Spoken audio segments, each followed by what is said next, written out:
Good morning student, मैं रीता चंद्रा आज आपको हिंदी का अगला लेसन पढ़ाऊंगी। कक्षा 6 के सभी बच्चे अपनी हिंदी व्याकरण की बुक निकालें। इसमें चैप्टर 5 निकालें। लास्ट वीडियो में मैंने आपको वाक्यांश के लिए एक शब्द पढ़ाए थे। उसके बाद आपका है समरूपी भिन्नार्थक शब्द। समरूपी भिन्नार्थक शब्द क्या है?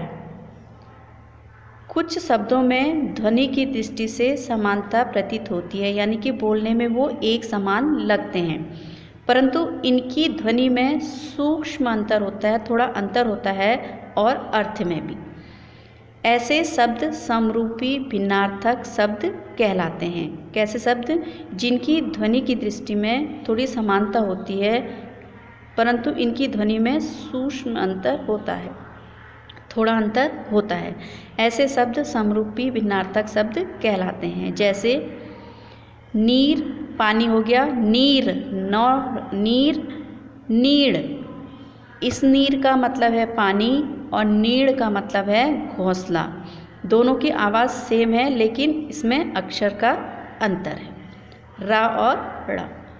इसी प्रकार ग्रह और ग्रह, इस ग्रह का अर्थ घर है और इस ग्रह का अर्थ नक्षत्र है।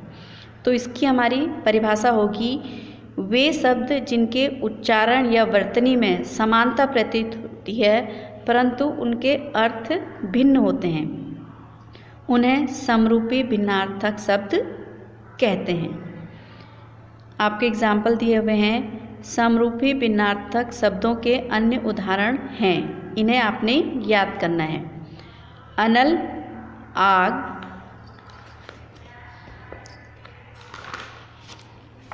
अनिल, हवा, अन्न, अनाज, अन्य, दूसरा,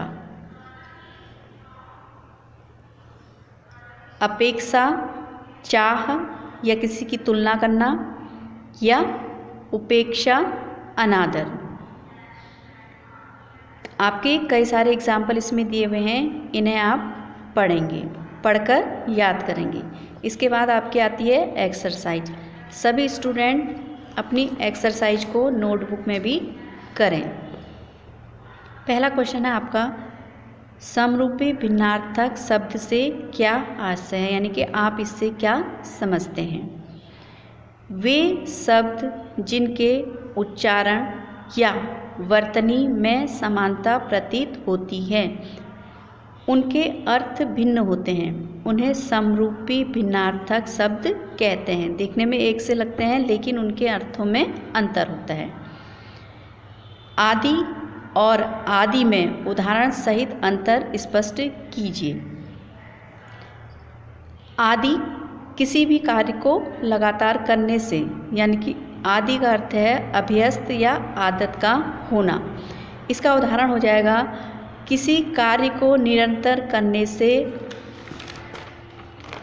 हम उस कार्य के आदी हो जाते हैं। दूसरा आदि का होता है अर्थ आरंभ। इसका उदाहरण है कि शुभ कार्य को आदि करें या आरंभ करें। हम यहाँ पर लिख सकते हैं आरंभ करें, शुभ कार्य का आरंभ करें, हम इसे ऐसे भी लिख सकते हैं। तो इस आदि का अर्थ क्या हो गया? किसी भी कार्य को प्रारंभ करना या आरंभ करना, शुरू करना। उदाहरण है कि शुभ कार्य को आदि कीजिए। आप इसे ऐसे भी लिख सकते हैं कि शुभ कार्य का आरंभ करें। स्टूडेंट, आपको ये अपनी नोटबुक में भी करना है।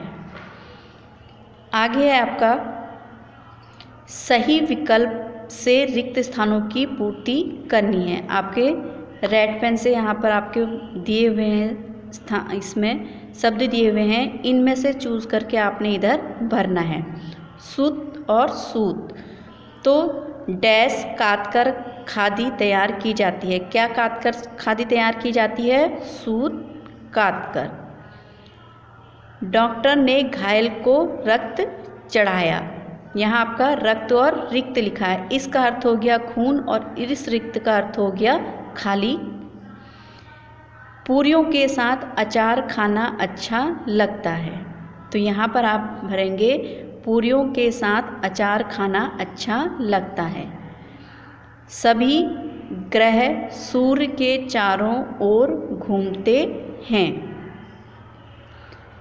अगला क्वेश्चन है आपका, निम्नलिखित शब्दों का वाक्यों में आपने प्रयोग करके उनका अंतर स्पष्ट करना है।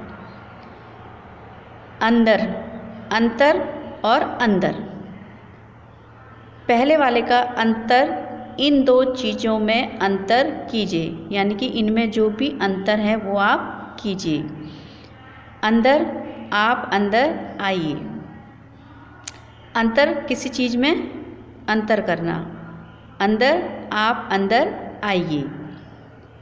अनिल और अनल, इन दो में वाक्य प्रयोग करना है। अनिल की ठंडी बयार से मुझे गहरी नींद आ गई। इस अनिल का अर्थ हो गया हवा और इस अनल का अर्थ हो गया गर्मी। तो गर्मी की तमतमाती गर्मी हमें आग की तरह लगती है।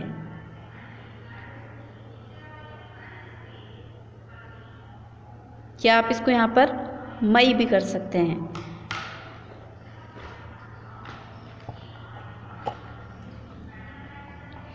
मई की तमतमाती गर्मी हमें आग की तरह लगती है।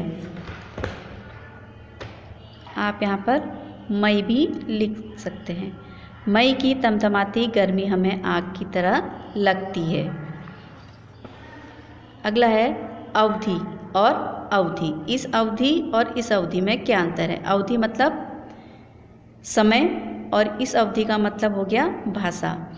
तो इस अवधि का हम वाक्य प्रयोग करेंगे, हमें अपने कीमती समय को व्यर्थ नहीं करना चाहिए या व्यर्थ नहीं गंवाना चाहिए।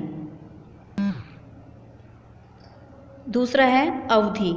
तुलसीदास की रचनाएं अवधि भाषा में लिखी गई हैं। तो तुलसीदास की रचनाएं अवधि भाषा में लिखी गई हैं भी लिख सकते हो आप। लिखी गई हैं। वीडियो देखने के लिए धन्यवाद।